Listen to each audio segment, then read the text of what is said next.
practical lessons on financial stewardship.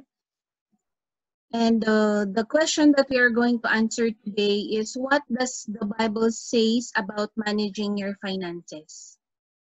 Okay, so what does the Bible says about managing your finances? I believe that one of the purpose why tayo po ay nag-abroad is because we want to earn more. Tama po ba? We want to earn more not only for ourselves but most of all for our family. Okay. So as believers of the Lord Jesus Christ, we must recognize that we are God's stewards of everything He has entrusted us. That includes our life, our time, our talents and abilities, gifts and treasures, and even our jobs. A steward, what is a steward? Okay, sabi po sa 1 Peter chapter 1 verse 10, a steward is rendered as one who dispenses his gifts and possessions, material or spiritual, to minister to others, especially those in the household of faith.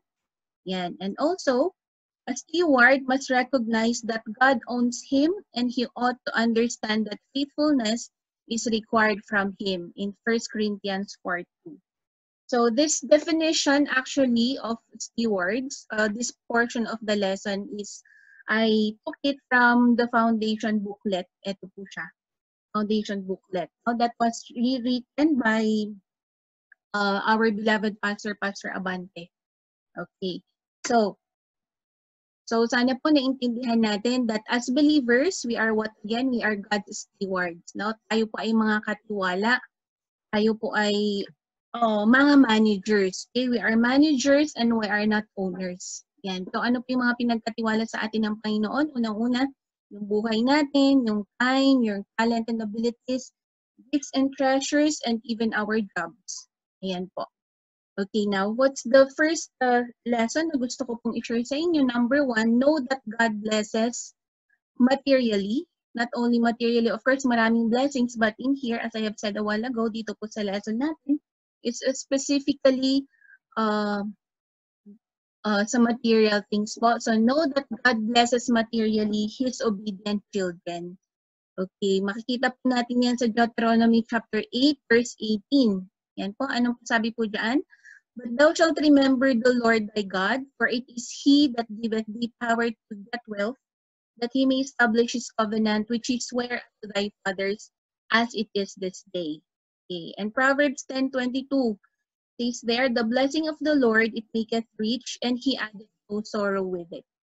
So, meaning to say, we as God's children, wala pong ibang desire ang Panginoon, kundi po tayo ay pagpalain. Okay. Do you agree with me po? Say amen if you agree. Amen. Amen. Yes. Okay. So, agree po ba kayo na God's plan is also, one of His plan is to bless His children? Yes, di ba? But of course, makita natin dyan sa verses na yan, that the key or the requirement for blessing is always obedience. No? Okay, number 2, understand that God blesses you to be a blessing. Yan. So ano po ba yung purpose why God is blessing us? Diba? Does He want to bless us for us to consume the blessing for ourselves? Of course not. Okay, so number 1, in Proverbs 3, chapter 3, verses 9 to 10, Malakay 3:10, Luke 6:38, and also 1 Corinthians 6:7, I guess, it says there is honor the Lord with our substance. So, firstly, the purpose of God's blessing to us is to honor Him with the substance, okay, that He is giving us. We know naman po na tinuturo sa Bible about the tithing, the giving of our tithes, and all of those offerings, or we call it cheerful giving, the principle of cheerful giving. Okay, and number 2 purpose why God is blessing us is to provide for our family. And we can read 1 Timothy chapter 5, verse 8, no? So, we are to provide for our family, especially if you are father or a mother, or yun po, we as OFWs, di ba, we nag-abroad tayo to be able to provide for our family. And number 3, in Proverbs 19:17, it is to extend help to the needy.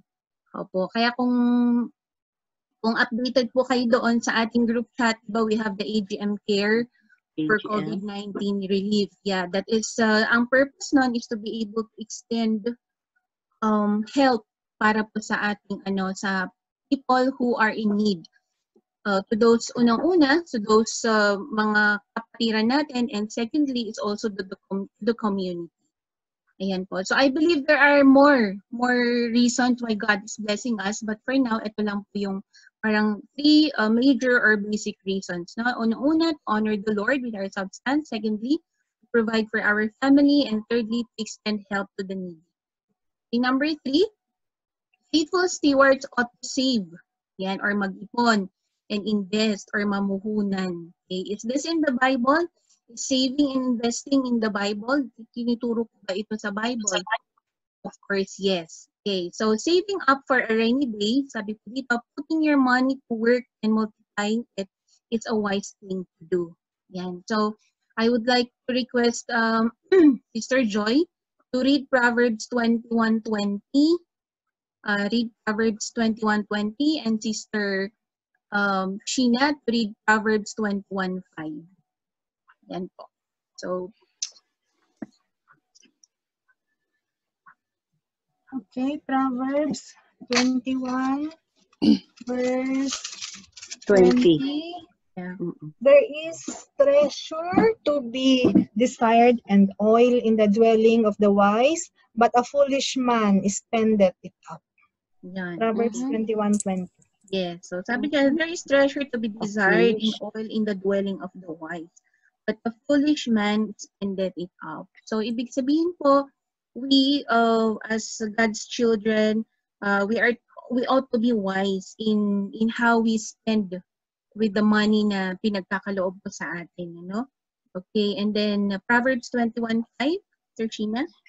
Okay po, Proverbs 21 verse 5, the thoughts of the diligent tend only to plenteousness, but of everyone that is hasty only to want.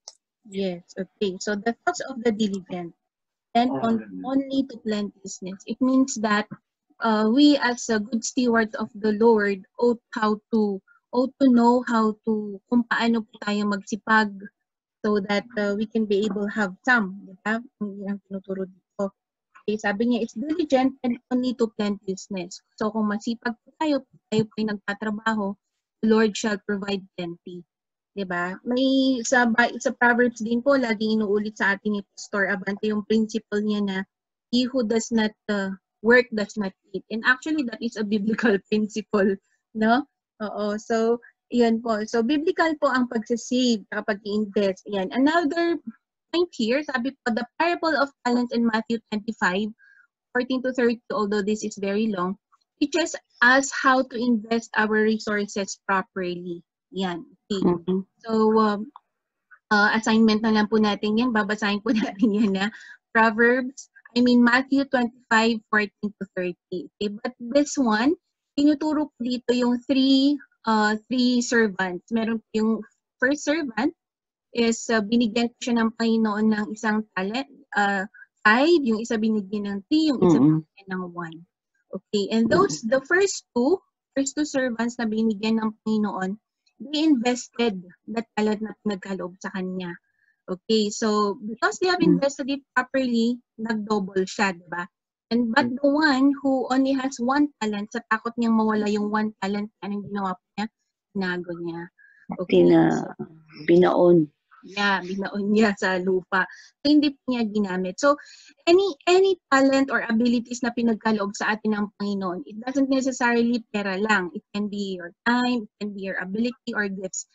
Ayan po. Pag ginagamit po natin yan sa Panginoon, lalo pong niyang hinahasa. Diba? Kagaya po ng talent ng soloing, talent ng pagkanta, pagtugtog ng piano, or whatever, or anything that we do it for the Lord, for sure He will bless it. Okay? Pero pag yan tinago natin, hindi natin ginamit, of course, it will not be blessed. Okay? So, number 3, God calls us to be good managers of resources that He has given us. Okay? God calls us to be good managers of resources He has given us. Okay? And then, next slide. So, in summary, it says here, in summary, what does the Bible say about managing money? The answer can be summarized with a single word, and that is the word, ano po yung word Wisdom. yan? Wisdom. So we are to be Wisdom. wise. Yes, we are to be wise with our money. We are to save money, but not hoard it. We are to spend money, but with discretion and control. Control. Yeah. Discretion and control. We are to give back to the Lord joyfully and sacrificially. We are to use our money to help others, but with discernment and guidance of God's Spirit. Bakit po sinabi ditong discernment? Oo, kasi minsan, di ba, pag tayo ay masyadong generous, pag tayo ay masyadong kind, minsan naaabuso naman po tayo, no? So, yan, but with discernment and guidance of God's Spirit. It is not wrong to be rich, but it is wrong to love money. Okay? Because we know, as the Bible says in 1 Timothy 6:10, that the love of money is the root of all evil. Okay? The love of money. It doesn't say that the money itself, but the love of money. Okay? So it is not wrong to be poor, but it is wrong to waste money on trivial things. Okay? The Bible's consistent message on managing money is to be wise. To be wise. Yes, so we have to be wise with all the money na or blessings na pinagkakaloob sa atin ng Panginoon. Okay.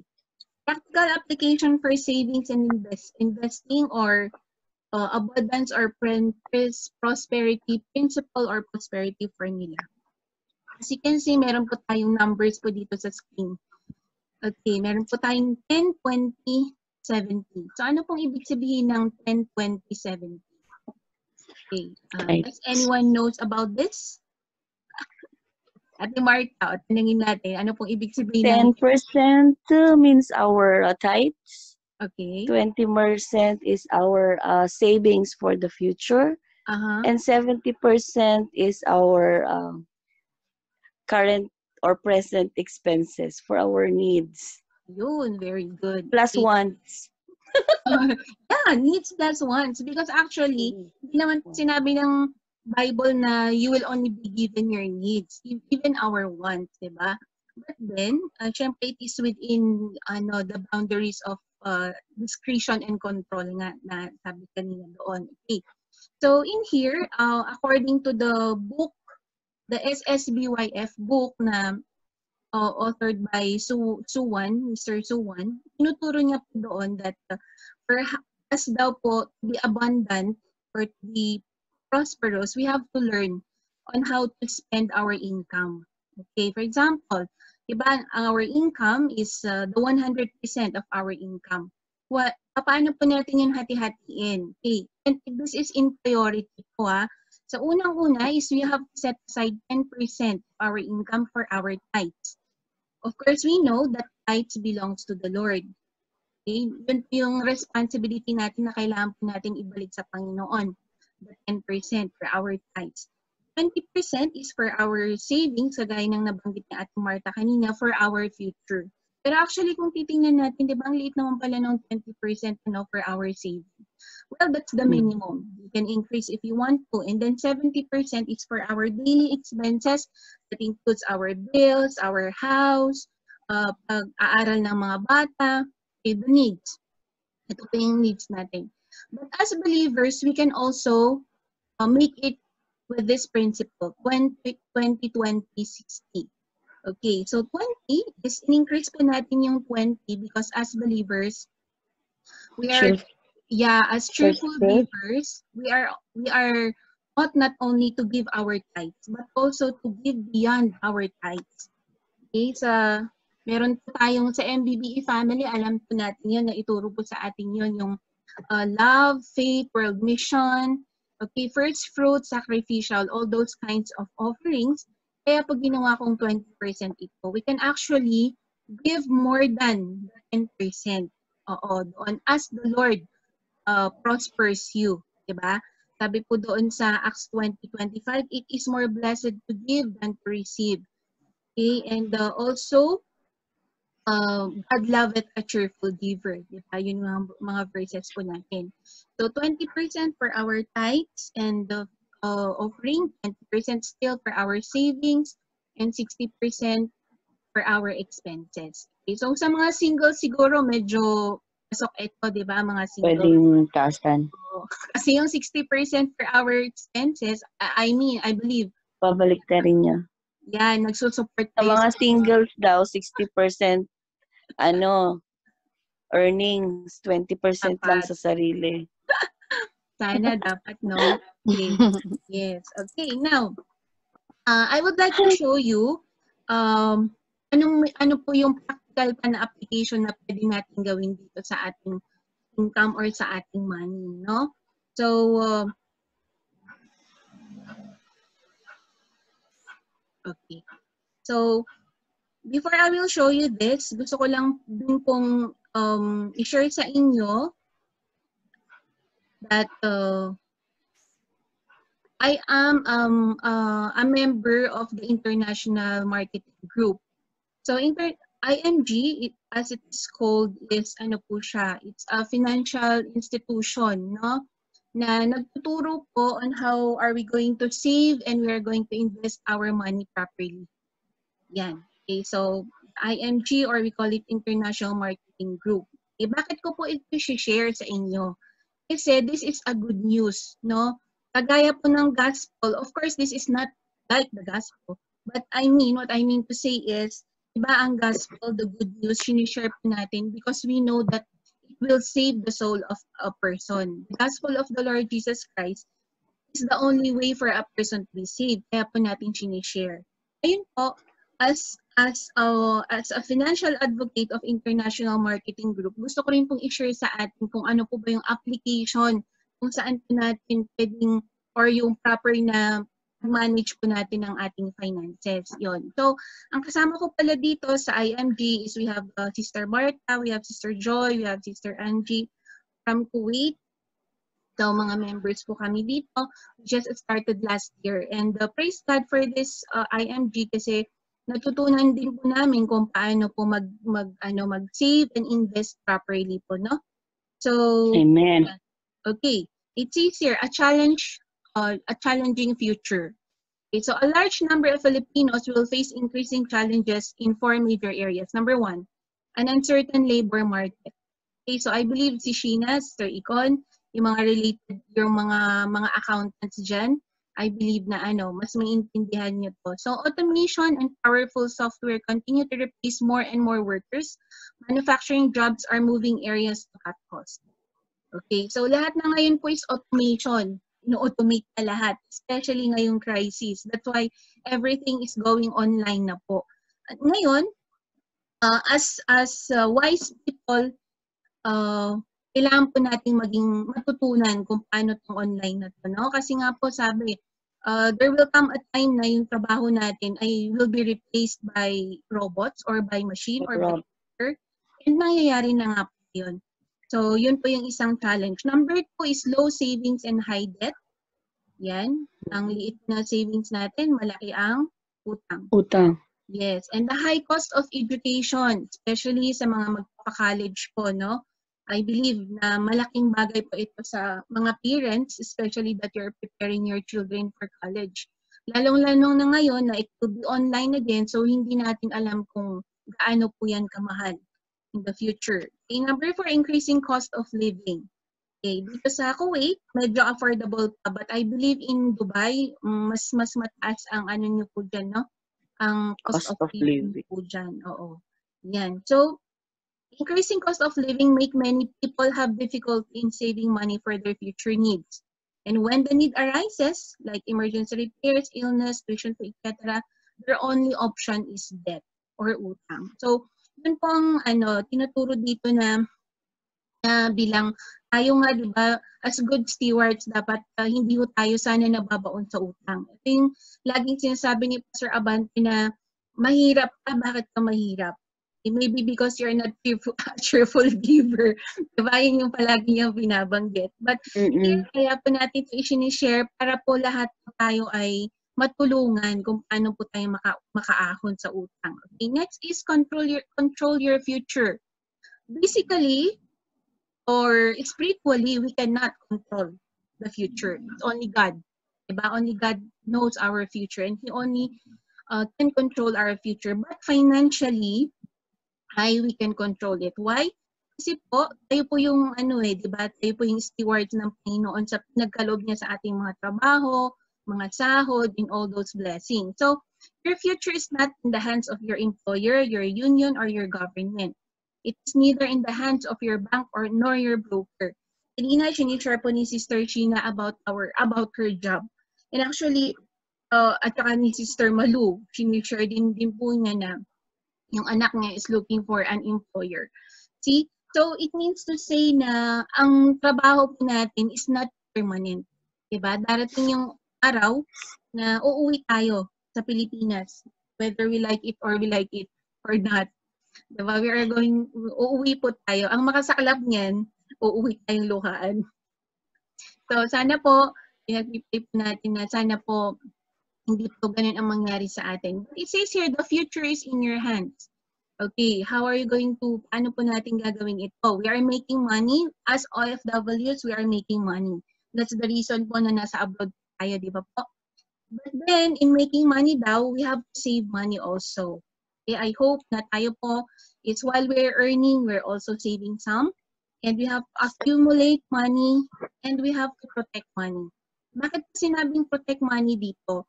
Because the problem of many Filipinos, mahilig po tayo, no? Mahilig po tayo sa sinasabing, ano ba yun? One day. One day millionaire or yung quick One money. day million. Yeah, yung quick money. Alam mo yun? Pag sinabing mag-invest dito in 15 days, magta-times to yung pera mo. So, nahuhulog po tayo sa mga scam. Okay? Because of lack of financial education. So, kagaya nga ng sabi ng Proverbs kanina, we have to be wise when it comes to money. So, we have to protect our money. Okay, how? How are we going to do that? Be your own money manager. Understand how money works and make money work for you.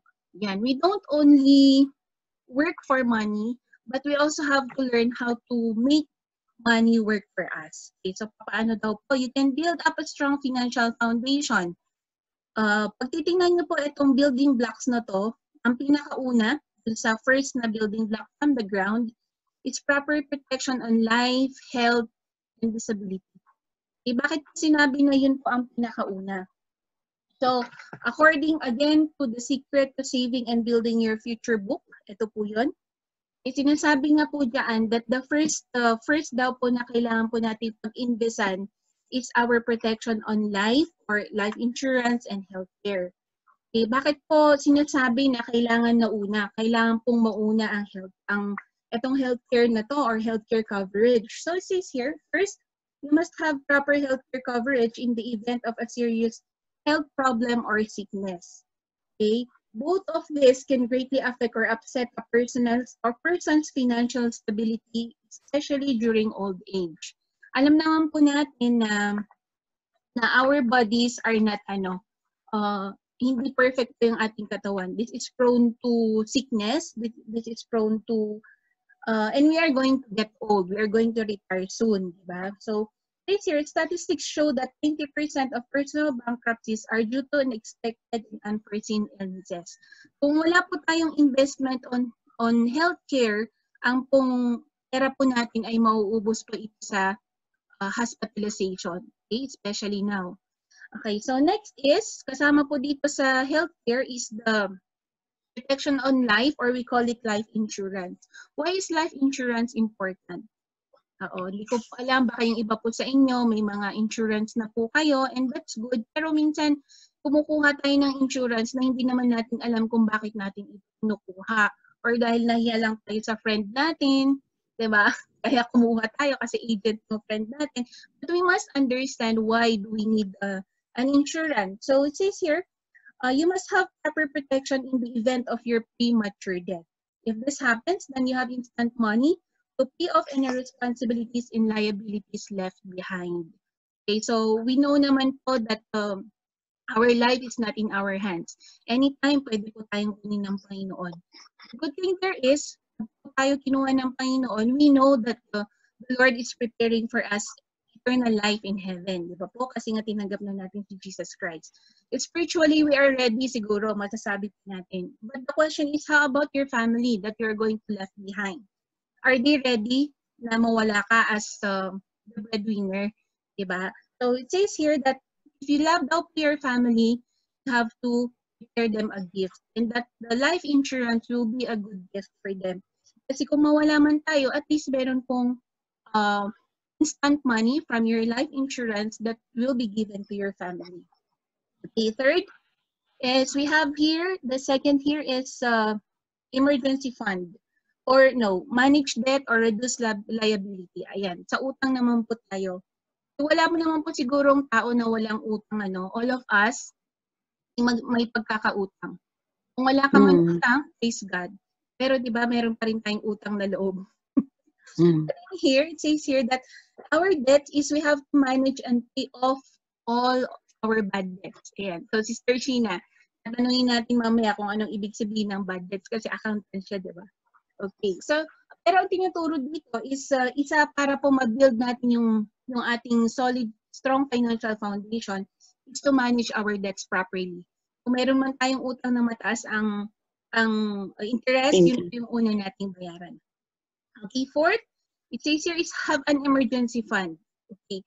So ngayong panahon ng crisis, marami pong mga kabayan or mga OFWs na kawawa. Kasi, di ba, bakit po? Wala po kasi tayong emergency fund eh.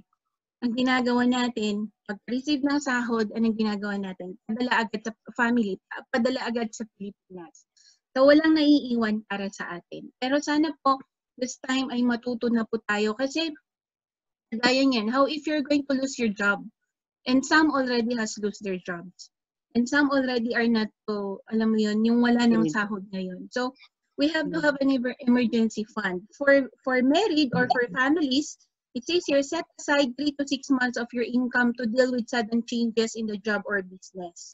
And so, kailangan daw po meron tayong 3 to 6 months of our income. So, for example, tayong nandito sa Kuwait, 100 KD, kunyari, monthly ang sahod mo. So, if you're a family man, at least meron kang 300 to 600 na available sa bank. So that anytime that you need it, pwede mo siyang i-withdraw. If you're single naman daw, pwede na daw po yung 1 to 3 months. Pero if you're a single pero breadwinner ka pa din, ganun pa din po. 3 to 6 months of your salary should be, or income, should be set aside for emergency fund. And the last block, it says here is, build up savings and investments. Okay. Kung tatanungin ko po kayo, isa-isa kung ano po yung mga investments nyo, huwag nyo na pong sabihin sa akin na, kasi yung mga anak namin. Marami mga investments. Diba? Usually, tayong mga Pilipino, ang pinag-iinvestan natin is bahay, lupa, diba? Sasakyan, mga real estate. Pero ano daw po yung best investments? Apart from those. States here, fifth is save and make long-term investments. Okay, bakit po kailangan ng long-term investment? Sabi po dito, you should consider your healthcare and protection as a priority. Why? Even if you save a few hundred pesos a month but have no healthcare and life insurance, it will not take you far. When you get sick, disabled, or die suddenly, your savings won't last very long, di ba? Getting long-term healthcare and life insurance are the best investments. Yan po. So, if you already have a real estate, meron na po yung condo, meron na po yung properties, that's good. But I would like to advise you as well na also buy healthcare or insurance protection for you and your family. Yun po yung tinuturo dito. Kasi nga po naman, pag nagkasakit po tayo, kahit may mga ari-arian po tayo, we are going to spend those properties para lang po may pambayad tayo sa hospital or hospitalization natin, no? Okay po, let's proceed to the next slide. Welcome po, Sister Brenda. Kakapasok po ata ni Ate Brenda. And we also have the Flores family, and we have Janice and the team. Thank you for attending. Gemaline and BBE Dubai. Yan. Thank you. Thank you for attending po. Yan. So let's continue. A new world of possibilities. Yan. The era of informed consumer. Okay. So an IMG is a DIY. Pag sinabi natin DIY platform, it is a do-it-yourself. Kasi diba ngayon halos lahat ngayon, especially nga online na tayo, halos lahat ay DIY. you have to do it yourself. So from do it yourself, home improvement, self-booking, travel, shopping on eBay and Amazon, and being a member of Costco or SR membership, more people are learning how to get better deals and save more money on products and services. So ganun din po tayo sa IMG. It is on online platform. Sabi dito, IMG is a new concept in the financial industry that assists people who want to help themselves in building their financial foundation. Thousands and thousands of people from all walks of life across the globe have benefited from IMG's platform. Unang-una, ano po yung ganun sa IMG? Get educated on all aspects of personal finance, have access to hundreds of financial products and services, receive training and support to manage their money, save money on various products and services, earn commissions by sharing their know-how to customers in this fast-growing industry. Okay, so yun po yung new world of possibilities. And ito, do you know how money works? Okay, so ang mga accountants natin, Sister Icon, Sister Sheena, sino pang mga accountants dyan? Okay, siguro mas ma-explain nyo po ito. But anyway, let me explain quickly. Okay, how does money works daw po ba? Unang-una, the first concept is the X-curve concept. Ang tinuturo po ng X-curve concept is the younger and the older. So if you are younger, etong line po na to, the black ba? Yes. The black line is the responsibility line. The green line naman po is the money line or the wealth line, no? So pag young daw po tayo, taking care of our family. So when we are younger, our responsibility is malaki. It's high, ba? Mataas ang responsibility natin when we are younger because we are taking of our family. And our money line is maliit pa lang kasi nagsisimula pa lang tayo, di ba? Okay, so generally, we are less secured. Ngayon po, when we get older, dapat, when we get older, hindi ko alam kung ano yung older, kung anong age na older, maybe sabihin na natin 55 and above siguro, di ba? Kasi usually nagre-retire tayo 55 or 60, ganun po, or 65. So when we get older, taking care of your future na po tayo. So the responsibility line should be less na po, dapat. And our money line or the wealth line is mas marami na. Ibig sabihin, when you're older, your responsibility is less and your money line should be more. Ibig sabihin, nakapag-ipon na po dapat tayo dito ng marami-rami, no? Or malaki-laki. So yun po yung ating X-curve concept. Yan. So how about the 10-20 rule? You may need at least 10 times of your income to properly protect your family. Okay, or this is what we call the retirement. Okay. Or you may need at least 20 times of your income to have enough for retirement. Naman po yung sinasabi dyan. Okay, let's go to the magic of compound interest. Ang question ko po sa inyo, at pwede nyo isulat sa chat box yung sagot ninyo, saan nyo po ba sinisave ang inyong pera? Ano po ha? Magsagot po kayo sa chat box. Sa Saan po bangko. natin sinisave ang ating pera po? Sa baul. Sa Sa bangko. baul, sa bank, saan pa? Yan, sa bank, di ba? Usually, sinisave natin ang pera natin sa bank. So, next question. Magkano ang interest ng per annum ang kinikita ng pera natin kung sinisave natin sa bank? Magkano po? Less than 1%, di ba? Less than 1%. Hindi mo na nga ma-compute eh. Kasi sa liit, no? Masyado. Yes. But you know what? Itong si Albert Einstein ang nag-introduce na itong the magic of compound interest. Ano ibig sabihin nito? Okay, the magic of compound interest. Or we call it the rule of 72. So the rule of 72 is yung tawag nito is the constant and yung percentage is the variable. Kasi 'di ba interest varies. Yan. So 72 divided by the interest rate which is 4, example lang po ha. So 72 divided by 4% is equal to 18. Ano naman po tong 18? 18 is the number of years kung kailan magdo-double ang money mo. Kasi 'di ba pag po nag-invest tayo, tatanungin mo po doon sa pag-iinvestan mo, kailan po magdodoble ang pera ko or magkano ang kikitain ng pera ko. Diba? Usually yun po ang tinatanong natin pag invest tayo. Or ang tinatanong natin is, kailan ko pwedeng i-withdraw yung pera ko, di ba? Hindi ka pa nagsimulang nag-invest, mag-withdraw na yung iniisip natin. But it says here that 72 divided by 4% equals 18. So meaning to say, at 18 years, your money will double. Ito may example po siya dito. Example, kunyari lang po 29 years old tayo ngayon lahat. Sino po 29 years old sa atin? Walang 29? Okay. So for example po, 29 years old tayo lahat and we will invest 100,000 sa investment company at 4% rate. Okay, so 29 plus 18, that will be 47. Pag 47 years old na tayo, our 100,000 pesos will be how much? 200,000. It will be 200,000. Okay. So 47 plus another 18 years at 65, which is retirement age, pag magre-retire na po tayo, we will be having 400,000. O, di ba exciting? Oo, but don't you know na meron pa rin pong mas mataas na percentage. Okay, let's go to the second example or second column. 72 divided by 8% is equal to 9.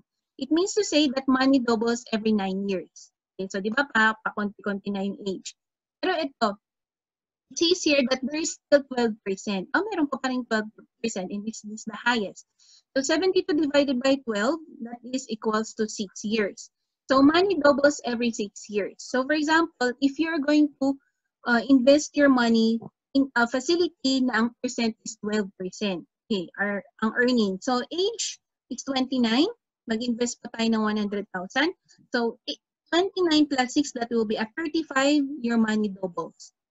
At 35 plus another 6 years old, 6 years, at 41, you will be having 400. At 65, age of retirement, you will be having 6.4 million. Okay. So, marireach pa kaya natin yung 65? Baka babalik na ang Panginoon? Hindi ba natin ma-reach yung 65? Well, anyway, babalik man ang Panginoon ngayon or ma-delay pa konti or ma-reach pa natin yung 65, ang maganda dyan is dapat naging good steward rin tayo. No? So, here, kung makita niyo po sa 4%, at 65, 400 lang po yung na-earn ng money niya. Nung nilagay sa 8%, at age 65, ay 1,600,000 lang. Tama ba? Yes. Okay. But here at 12% at 65, naging 6.4 million. So ito po yung tinuturo ng compound, okay, or the magic of compound interest. Ngayon, tanongin niyo po siguro, Sis Chari, so nasaan yung 4%, nasaan yung 8%, nasaan yung 12% na sinasabi niyo po para doon po natin dalhin yung mga pera natin. Okay. So yan, masasagot po yan as we go along. Okay. Do you know about savings and investments? Okay. And do you know how mutual fund works? Yan. So ang mutual fund, dito po ini-invest ng International Marketing Group yung investment natin sa ating healthcare, sa ating mutual funds. So, dito po nag-work sa mutual funds itong interest na sinasabing, na inaaral natin dito. Okay. So, kasi tayo, di ba, hindi naman natin alam kasi kung paano or kung saan yan. Kaya po namin sinishare sa inyo para malaman po natin na there is such a facility na ganyan po ang interest rate. Kaya nga, di ba, yung mga mayayaman, lalong yung mayaman. Kasi they invest on learning. They don't actually invest only on earning, but they invest on learning. Oo, nag-aaral talaga sila kung paano mag-grow ang kanilang mga pera. Okay? Kagaya yung mga nasa bank. Okay, yung mga mayayaman. Okay, then. So, do you realize that the interest in savings account is currently too low to offset inflation and taxes? Tama, di ba? That you're most likely losing money every day. People will face the problem of living a long life without adequate income because of inflation and taxes. Yeah. Okay, do you know about life insurance? So life insurance, the difference between term life, whole life, universal life, variable life, index life. Yan. Okay, so sa insurance po yan lahat. Matututunan po yan lahat dito sa International Marketing Group. So I will not be able to discuss this all to you, but gusto ko lang po kayong i-orient that we have this available in International Marketing Group. Okay, group insurances, meron din po yan. The DINE method on how to calculate your insurance protection need. You also have that one. And you will know if you're insured, insurable, insured, or underinsured. Also, yung mga tax advantages na yan. Okay.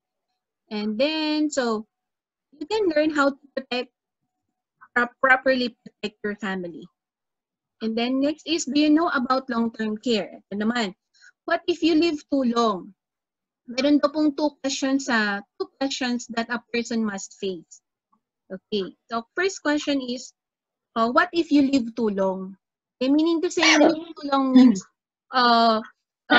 retired ka na, hindi ka na nag-work, but still you are living. Di ba? Napakaganda ng living too long eh. Mas masarap ang buhay pag ganun eh. Pero ano ba, nag-retire ka na, you don't have income, and you will be living like, for example, you are 60, nag-retire na po tayo, wala na po tayong work. Okay, but God will let you live until like 75 or 80 years. So who will take care of you? Diba? So who will take care of us? Of course, God will take care of us. Diba? The Bible says, God will take care of us. Walang problema doon. But then, financially, how are we going to survive that longer years? Kaya po, napakahalaga ng long-term care. Okay. So, this here, the lifetime income option of a long-term care can provide you with income as long as you live. Yan. A long-term care to provide your health care when you retire or when you stop working, someone to take care of you when you get old. Yan po ang trabaho ng long-term care. Okay, pag halimbawa, nag-for good na po tayo, nag-business tayo, or anong ginawa natin sa Pinas, and the time comes na we have to retire, if you have a long-term care or health care, Kaiser health care, then yung income mo po doon will be able to finance yung ating retirement. Okay, how comfortable is your healthcare situation after age 60? Depends on the decision that you are making today. Okay, so of course, lagi nga pong sinasabi sa atin na the decision you make today is yun po will determine your future. Okay, kung ano yung decision natin. So, do you expect the government or your children to take care of you if you live too long? Especially nowadays, di ba sa Pilipinas, pinagbabayad tayo ng magkano yun sa PhilHealth? Ang OFW, di ba? So, ibig sabihin, the government alone, kung yung government lang po ang aasahan natin, is hindi po natin maasahan to really provide for our needs. So, you can prepare for our golden years. Yan. Do you know about the high cost of education? Sabi nga natin kanina, that the tuition fees are increasing every year. At kung hindi pa yan natin paghahandaan ngayon, kailan pa? Yun, kailan pa? Okay, protect your future. Do you know without proper planning, your assets and family may not be protected? Yan po. Tinuturo din po dito kung how are we going to protect our assets, especially if meron po kayong mga real estate, meron po kayong mga properties, okay, meron po kayong mga ari-arian, okay, who will care for your underage children? Okay, who gets your home? Who will inherit all your bank accounts? Can you avoid family arguments over your belongings in keepsake? So, lahat po ng mga bagay-bagay na to is kailangan daw po nating paghandaan po. Who decides your healthcare or end-of-life decisions? Do you have a will? Okay. So, di ba po ang will is ginagawa pag yung tao is malapit na siyang, malapit nang mamatay. Pero dito po sa IMG, tinuturo na habang malakas pa po tayo at gagawa na po tayo ng anong tawag dito? Will. Okay, gagawa na po tayo para kung sakali man nakunin na po tayo ng Panginoon, hindi mahirapan yung family natin na iiwanan natin. Lalo po pag marami po Sumulat na ako ng will. Oo. Nung nagka-COVID ako, sumulat na ako ng will. At tapos mo na ba, Ate Marta? Sumulat na ako nung nagka-COVID-19. Saan mo tinago?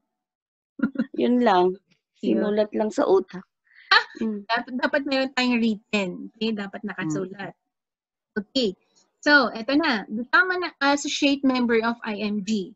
Okay, ngayon po, sinishare ko ito kagaya ng sabi ko kanina. It's not for you to be a member if you are not interested of or if you are not, tawag nito, kung hindi po kayo, kung ayaw nyo po.